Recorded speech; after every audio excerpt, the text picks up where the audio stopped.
सुप्रभात बच्चों। आज हम कक्षा छठी विषय संस्कृत पाठ 7 बकस्से प्रतिकार है। इसका अर्थ है हिंदी में बगुले का बदला। व्याख्यान 1 करेंगे और इसके साथ साथ बच्चों हम शब्द रूप राम का पढ़ेंगे। शब्द रूप मैं पहले भी बच्चों आपको बालक का शब्द रूप पढ़ा चुकी हूँ। राम एक संज्ञा शब्द है, अकारांत पुल्लिंग शब्द रूप है। तो जिस प्रकार हमने बालक का शब्द रूप पढ़ा था, राम का शब्द रूप भी उसी की तरह है। तो बच्चों सबसे पहले बकस्से प्रतिकार है पाठ में क्या है देखिए। इस पाठ में अव्यय पदों का प्रयोग किया गया है, यानी इस पाठ में अविकारी शब्द हैं। अविकारी शब्द और अव्यय पद वे होते हैं जिनमें लिंग, पुरुष, वचन, काल आदि के कारण कोई परिवर्तन नहीं आता। वे मूल रूप में ही प्रयुक्त होते हैं। संस्कृत में जैसे च, अपि, तत्र व अत्र। इनकी हिंदी होगी बच्चों, च का अर्थ होता है और, अपि भी, तत्र वहाँ और अत्र यहाँ। बच्चों इनमें लिंग, वचन, पुरुष और काल के कारण कोई बदलाव नहीं आता, इसलिए ये अविकारी शब्द यानी अव्यय पद होते हैं। तो इस पाठ में अधिकतर अव्यय पदों का प्रयोग किया गया है। पाठ में लंग लकार भूतकाल के क्रियापद आए हैं, अर्थात इस पाठ में लंग लकार की क्रिया का प्रयोग किया गया है। यथा यानी जैसे, अवदत्त यानी बोला, यानी भूतकाल की क्रिया, अयच्छत दिया यानी भूतकाल की क्रिया। तो अब हम पढ़ेंगे पाठ 7। पाठ है बकस्से प्रतिकार है। पाठ को शुरू करने से पहले हम पढ़ते हैं शब्द अर्थ। तो बच्चों अब देखिए शब्द अर्थ। सबसे पहले श्रृगालय है। श्रृगालय है सियार। श्रृगालय है सियार। बके है बगुला। बके है बगुला। एकदा एक बार। एकदा एक बार। आसीत था, थी, थे। अवदत्त बोला। अवदत्त बोला। तो बच्चों देखिए, श्वः आने वाला कल। श्वः आने वाला कल। कुरु करो। कुरु करो। स्थाल्याम। स्थाल्याम थाली में। थाली में। अयच्छत। अयच्छत दिया। अयच्छत दिया। सहीव साथ ही। सहीव साथ ही। स्थालित है थाली से। स्थालित है थाली से। तो बच्चों आगे देखिए, अपश्यत देखता था। अपश्यत देखता था। जैसा कि मैंने आपको बताया कि इस पाठ में लंग लकार का प्रयोग किया गया है। तो अपश्यत देखता था। अभक्षयत। अभक्षयत खाया। खाया। चिंतयित्वा सोचकर। चिंतयित्वा सोचकर। प्रतिकारम बदला। प्रतिकारम बदला। अगला है सद्व्यवहर्तव्यम। सद्व्यवहर्तव्यम। ये 3 पदों से मिलकर बना है। इसमें सद जो है उपसर्ग है। सद का अर्थ होता है अच्छा। सद्व्यवहर्तव्यम अच्छा व्यवहार करना चाहिए। अच्छा व्यवहार करना चाहिए। सुखेक्षिणा। सुखेक्षिणा सुख चाहने वाले के द्वारा। सुखैषिणा सुख चाहने वाले के द्वारा। आगे देखिए बच्चों, अब है पाठ और पाठ की हिंदी। संस्कृत पाठ 7 बकस्य प्रतिकार है। प्रतिकार है बदला, बगुले का बदला। देखिए बच्चों, पाठ को शुरू करते हैं। जैसा कि मैंने आपको बताया कि इस पाठ में लंग लकार का और अव्यय पदों का प्रयोग अधिक किया गया है। तो देखिए, एकस्मिन् वने, एक वन में, श्रृगालः सियार, बकः बगुला, च और निवसतः रहते स्म थे। एक वन में सियार और बगुला रहते थे। तयोः उन दोनों में, तयोः उन दोनों में, मित्रता दोस्ती मित्रता, आसीत थी, उन दोनों में मित्रता थी। एकदा एक बार, प्रातः, प्रातः यानी सुबह, श्रृगालः सियार, श्रृगालः सियार, बकम् अवदत्, बकम् अवदत्। एक दिन प्रातः सियार ने बकम बगुले, बकम द्वितीय विभक्ति एक वचन तो बगुले को, अवदत् कहा या बोला। मित्र, श्वः कल, त्वं तुम, मया मेरे, सह साथ, भोजनम भोजन, कुरु करो या खाओ। मित्र, कल तुम मेरे साथ भोजन करो। आगे देखिए, श्रृगालस्य, देवस्य, रामस्य, बालकस्य सप्तमी विभक्ति का प्रयोग है। तो श्रृगालस्य सियार के निमंत्रणेन, निमंत्रण से या बुलावे से, बकः बगुला, प्रसन्न है प्रसन्न या खुश, अभवत अभवत हो गया। सियार के निमंत्रण से बगुला खुश हो गया या हुआ। तो देखिए, एकस्मिन् वने, एक वन में, श्रृगालः सियार, बकः च निवसतः स्म, सियार और बगुला रहते थे। तयोः उन दोनों में, मित्रता आसीत, उन दोनों में मित्रता थी।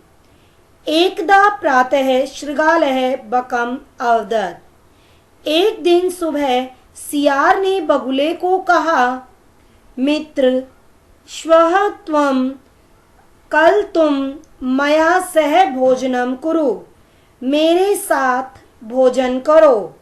श्रृगालस्य निमंत्रेण, सियार के निमंत्रण से, बकः बगुला प्रसन्न अभवत, सियार के निमंत्रण से बगुला प्रसन्न हो गया या खुश हो गया या हुआ। देखिए इसकी हिंदी, एक वन में एक सियार और एक बगुला रहते थे। उन दोनों में मित्रता थी। एक दिन सुबह सियार ने बगुले को कहा, मित्र, कल तुम मेरे साथ खाना खाओ या भोजन करो। सियार के निमंत्रण से बगुला खुश हुआ।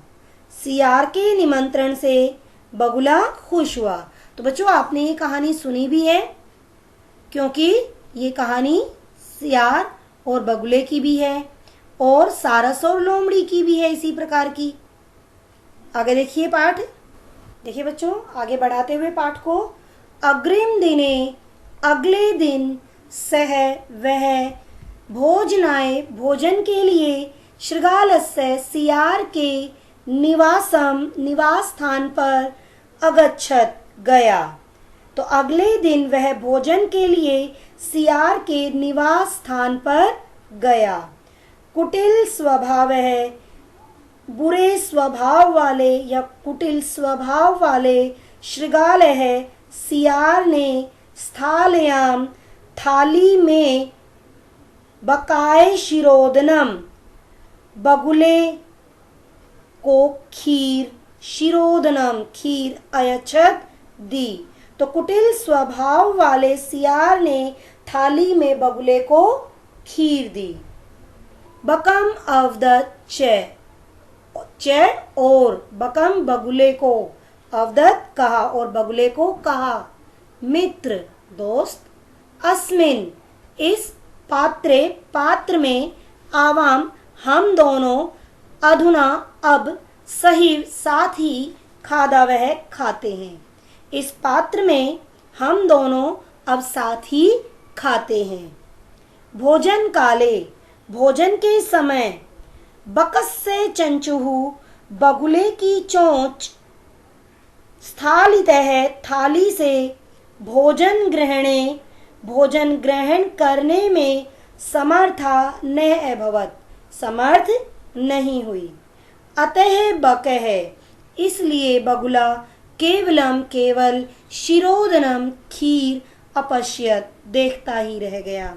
इसलिए बगुला केवल खीर देखता ही रह गया।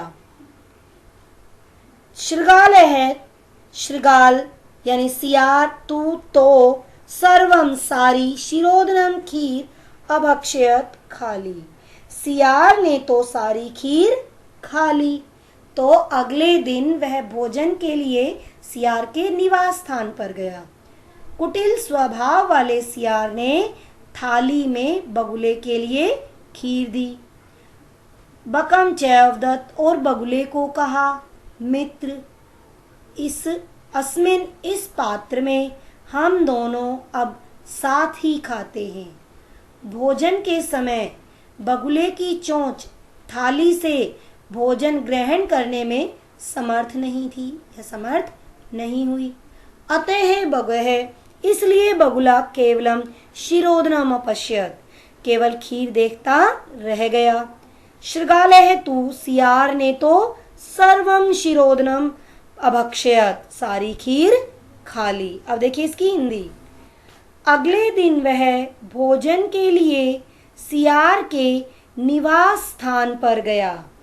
कुटिल स्वभाव वाले सियार ने थाली में बगुले को खीर दी और बगुले से कहा, मित्र इस बर्तन में अब हम दोनों साथ ही खाते हैं।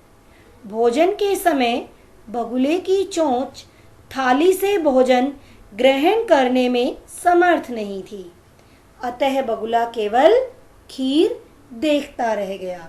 कहानी याद आ रही होगी बेटा, सारस और लोमड़ी की जो मैंने बताई अभी आपको। आगे देखिए पाठ को आगे बढ़ाते हुए देखिए बच्चों।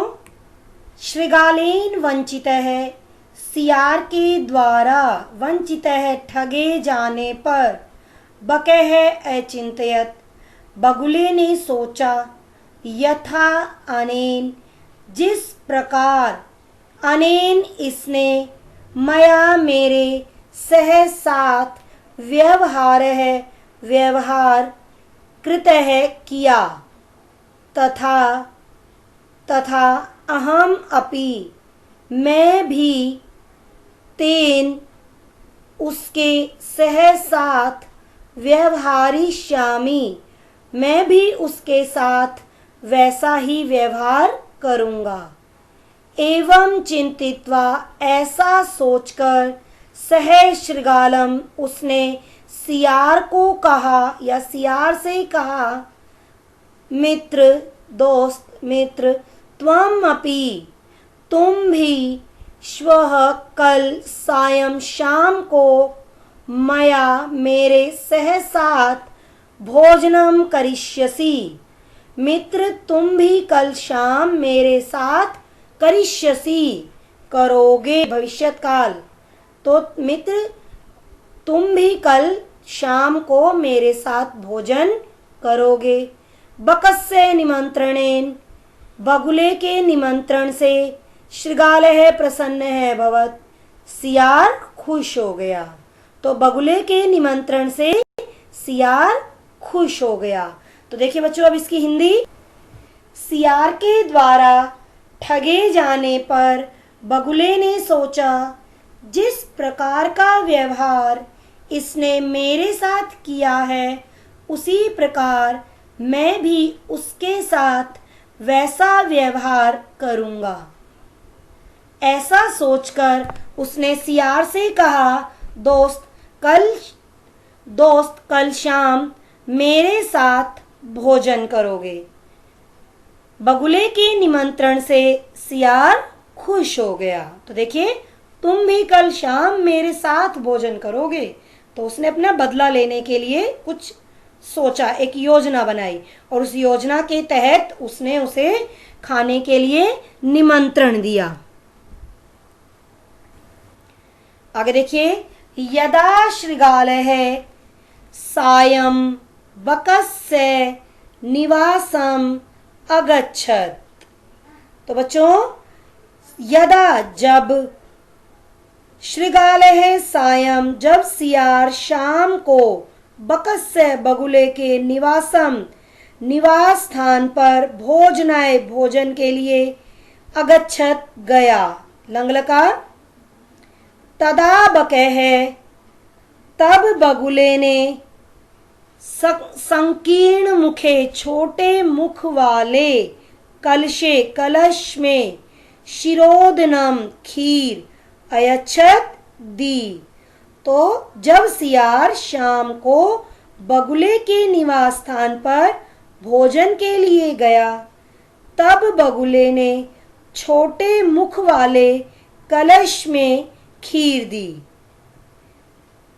शृगालम च अवदत्, और सियार को कहा, मित्र आवाम अस्मिन पात्रे, मित्र हम दोनों इस, अस्मिन इस पात्रे पात्र में, सही साथ ही, भोजनम कुर्वः, मित्र हम दोनों इस पात्र में, इस बर्तन में साथ ही भोजन करते हैं, एक साथ भोजन करते हैं।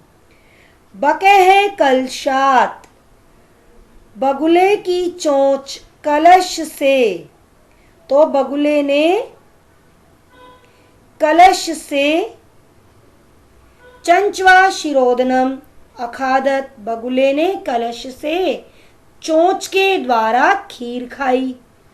परंतु शृगालस्य, परंतु सियार का, मुखम मुख, कलशे न प्राविशत, कलश में प्रवेश न कर सका। तो सियार का मुख कलश में प्रवेश नहीं कर सका।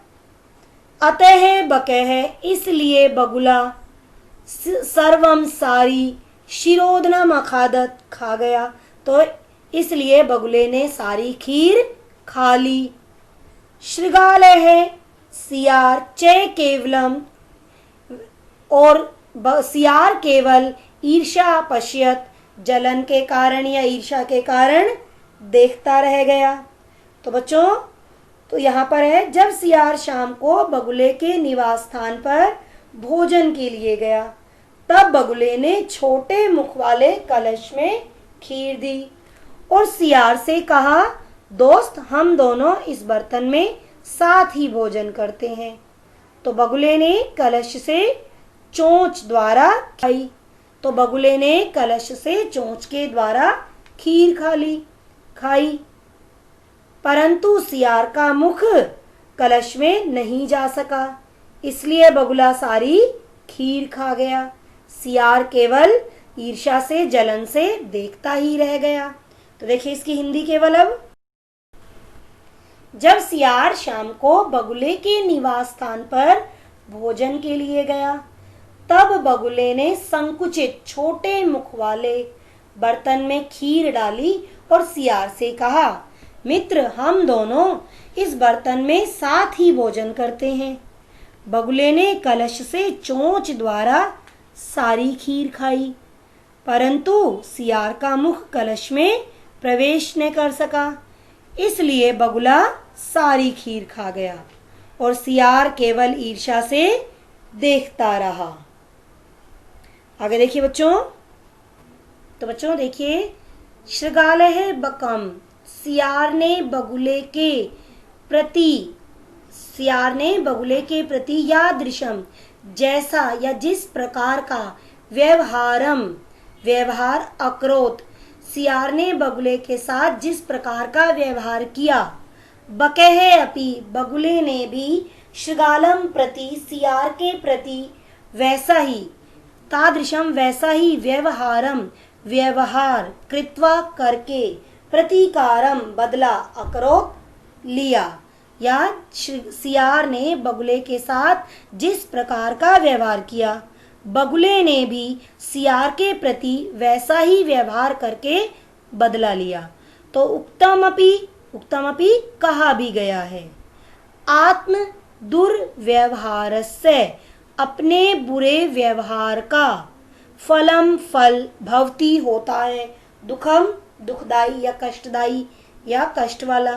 तो अपने बुरे व्यवहार का फल दुखद ही होता है। यानी बच्चों, यदि आप किसी के साथ बुरा व्यवहार करते हो तो वैसा ही व्यवहार दूसरे लोग आपके साथ करते हैं। तो देखिए अगली लाइन में है, तस्मात् सद व्यवहर्तव्यम मानवेन सुखैषिणा। तो इसलिए सुखैषिणा, सुख चाहने वाले मानव को, मानवेन मानव को, सद व्यवहर्तव्यम, सुख चाहने वाले मानव को दूसरों के साथ अच्छा व्यवहार करना चाहिए। यदि आप चाहते हो कि आपके साथ अच्छा व्यवहार करें सभी, तो आपको भी सबके साथ अच्छा व्यवहार करना चाहिए। देखिए इसकी,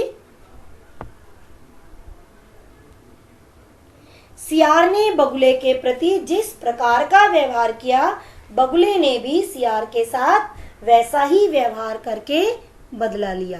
तो कहा भी गया है, अपने बुरे व्यवहार का परिणाम दुखद ही होता है।